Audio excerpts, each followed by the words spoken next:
નમસ્કાર અમારે સદાયને માટે આદરણીય અમારા વંદનીય પેન્શનર મિત્રો, નિવૃત્ત કર્મચારી મિત્રો, ભાઈઓ તથા બહેનો, સ્વાગત છે આપ સૌનું આપણી આ યુટ્યુબ ચેનલ ભાવેશ મકવાણા ન્યૂઝમાં। તો પેન્શનર મિત્રો, આજના વિડીયોમાં આપણે વાત કરવાના છીએ big breaking pension news today અપડેટની। તો પેન્શનરો અને નિવૃત્ત કર્મચારીઓ તેમજ સિનિયર કર્મચારીઓ માટે આજરોજ તારીખ 13/3/2026ના રોજથી જાહેર થયા છે 5 મોટા લાભો। તો મિત્રો, કયા લાભો જાહેર કરવામાં આવ્યા છે જેની આજના વિડીયોમાં આપણે ચર્ચા કરવાના છીએ। તો આજનો વિડીયો તમે ખાસ કરીને અંત સુધી જોઈ લેજો અને હજી સુધી આપણી આ ચેનલ તમે સબસ્ક્રાઇબ ન કરી હોય તો આવી જ માહિતીઓ મેળવવા માટે આપણી આ યુટ્યુબ ચેનલ પણ સબસ્ક્રાઇબ કરી લેજો મિત્રો।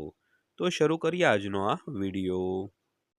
તો વાત કરીએ કેન્દ્ર સરકારના કર્મચારીઓ તેમજ રાજ્ય સરકારના કર્મચારીઓ નવા પગાર પંચની રાહ જોઈ રહ્યા છે।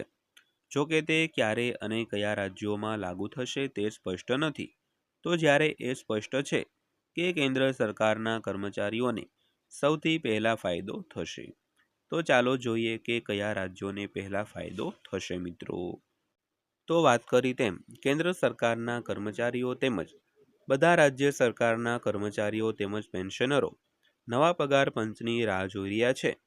તો તે ક્યારે લાગુ થશે અને કયા રાજ્યોમાં તે લાગુ થશે તે કોઈ જાતની સ્પષ્ટતા નથી, પરંતુ એ સ્પષ્ટતા જરૂર છે કે કેન્દ્ર સરકારના કર્મચારીઓ અને પેન્શનરોને સૌથી પહેલા ફાયદો થવાનો હોય છે। તો ચાલો જોઈએ કે ત્યારબાદ કઈ કઈ રાજ્ય સરકારને પહેલા ફાયદો થવાનો છે। તો 8મા પગાર પંચની ટીમે 8મા પગાર પંચ પર કામ શરૂ કરી દીધું છે અને વેબ પોર્ટલ પર કર્મચારીઓ પાસેથી સૂચનો પણ મંગાવવામાં આવ્યા છે। તો ઘણા રાજ્યોએ 8મા પગાર પંચ માટે પ્રાદેશિક ટીમો પણ બનાવી છે। તો ચાલો જોઈએ કે કયા રાજ્યો પહેલા તેનો અમલ કરશે મિત્રો। તો સૌથી પહેલા જોઈએ તો દર 10 વર્ષે નવું પગાર પંચ લાગુ કરવામાં આવે છે। તો કેન્દ્ર સરકારના કર્મચારીઓના પગારમાં સુધારો કરવા માટે દર 10 વર્ષે પગાર પંચની રચના કરવામાં આવે છે। તો નવું પગાર પંચ સરકારી કર્મચારીઓના પગાર અને જીવન ધોરણ સુધારવા માટે ભલામણો કરે છે। તો હાલમાં 8મા પગાર પંચની રચનાને મંજૂરી આપવામાં આવી છે। આનાથી કેન્દ્ર સરકારના કર્મચારીઓ અને પેન્શનરોના પગારમાં વધારો થશે। તો કેન્દ્ર સરકાર પછી કયું રાજ્ય આનો અમલ પહેલા કરશે તો આજના સમાચારમાં જાણીશું।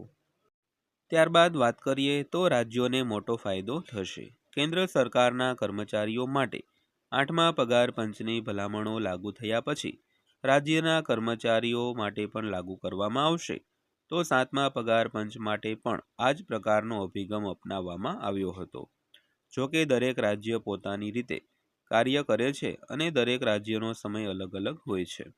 તો આને કારણે રાજ્યના કર્મચારીઓ માટે પગાર વધારો થાય છે। જો કે એ જરૂરી નથી કે રાજ્ય અને કેન્દ્ર સરકારના કર્મચારીઓને નવા પગાર પંચના લાભ એક સાથે મળવાનું શરૂ થાય।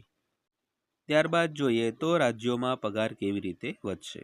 કેન્દ્ર સરકાર માટે પગાર પંચની જે નવી ભલામણો કરે છે, આ દરમિયાન રાજ્ય સરકારો આ ભલામણોના અમલીકરણ માટે માર્ગદર્શિકા જારી કરે છે।